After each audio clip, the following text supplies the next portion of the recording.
Hi, hello, வணக்கம் welcome back to our channel Pollachi பொண்ணுங்க Mrs Banu. வாங்க இன்னைக்கு நம்ம இயற்கையில் விளைஞ்ச காளானை எப்படி செய்யறதுன்னு செய்முறை பார்த்துருவோம். இந்த காளான் பார்த்துட்டிங்கன்னா கிராமப்புறங்களில் மட்டும்தான் கிடைக்கும். அது மழை காலங்களில் தான் இந்த காளானே முளைச்சி வருங்க. இது பாருங்கள் மண்ணாக இருக்குது. இப்போ இதை ஒரு பெரிய பாத்திரத்தில் தண்ணி ஊற்றி நல்லா கழுவி எடுத்துக்கலாம். காளானை ஃபுல்லாக கழுவி எடுத்தோன்னையும் நம்ம அப்படியே சின்ன சின்னதாக கட் பண்ணி எடுத்துப்போம். இது நல்லா பூ போல் இருக்கிறதுனால நம்ம கையில் பிச்சாவே வந்துடும். எல்லா காளானையும் இது மாதிரி பிச்சு எடுத்துட்டு மறுபடியும் ஒரு தடவை தண்ணியில் அலசிக்கலாம். ஏன்னா மண் நிறைய இருக்கும். அலசிட்டு இப்போ எப்படி செய்யறதுன்னு பார்த்துருவோம். ஒரு பாத்திரத்தில் ஆயில் விட்டு எண்ணெய் காஞ்சதும் கடுகு போட்டு பொரிச்சுப்போம்.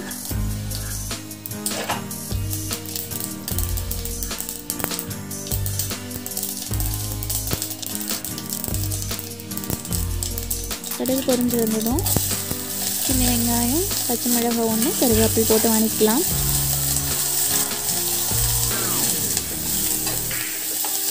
இந்த காளான் பார்த்துட்டிங்கன்னா நம்ம காட்டில் பார்த்தோன்னே பறிச்சுட்டு வந்துடணும். இல்லைன்னா அதில் புழு உருவாகி காளான் ஃபுல்லாக அரிச்சிடும்.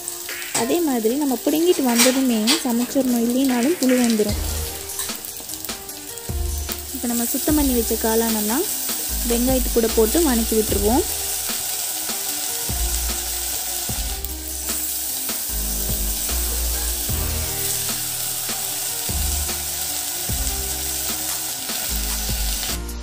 இயற்கையில் விளைஞ்ச இந்த காளானை நம்ம ஒரு தடவை சாப்பிட்டு பார்த்து அந்த டேஸ்ட் பிடிச்சிருச்சுன்னா நம்மளுக்கு செயற்கையில் விளைஞ்ச காளானை சாப்பிடவே பிடிக்காதுங்க.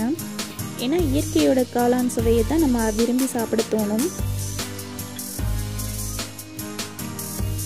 பாருங்க, இந்த மாதிரி நல்லா வதக்கி விட்டுக்கலாம். இந்த காளான் எப்பெல்லாம் முளைச்சி வரும்னு பார்த்துட்டிங்கன்னா மழைப்பொழிவு அதிகமாக இருக்கிற காலங்களான புரட்டாசி, ஐப்பசி, கார்த்திகை மாதத்தில் தான் அதிகமாக முளைக்கும். பாருங்க, இந்த மாதிரி நல்லா வதங்கினதுக்கப்புறம் நம்ம இது கூட ஒரு டேபிள் ஸ்பூன் மிளகாய்த்தூள், கொஞ்சம் மஞ்சத்தூள், டேஸ்ட்டுக்கேற்ப உப்பு ஆட் பண்ணிக்கலாம். இந்த காளான் நல்லா இப்போ வேகிறதுக்காக நம்ம கொஞ்சம் தண்ணி ஆட் பண்ணிக்கலாம்.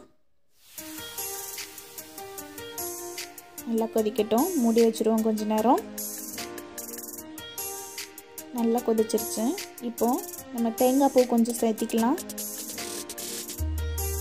இதையும் கொஞ்ச நேரம் மூடி வச்சு கொதிக்க விடுவோம். இந்த காளானுக்கு ஊட்டச்சத்து எங்கேருந்து கிடைக்குதுன்னு பார்த்துட்டிங்கன்னா இடி மின்னலில் இருந்து தான் காளானுக்கு தேவையான ஊட்டச்சத்து கிடைக்குது. உங்களுக்கும் இந்த இயற்கை காளான் கிடைச்சிச்சுன்னா நீங்களும் வீட்டில் இதே மாதிரி ட்ரை பண்ணி பாருங்கள். எப்படி வந்துச்சுன்னு கமெண்ட் பாக்ஸில் டைப் பண்ணுங்கள். தேங்க்யூ ஃபார் வாட்சிங்.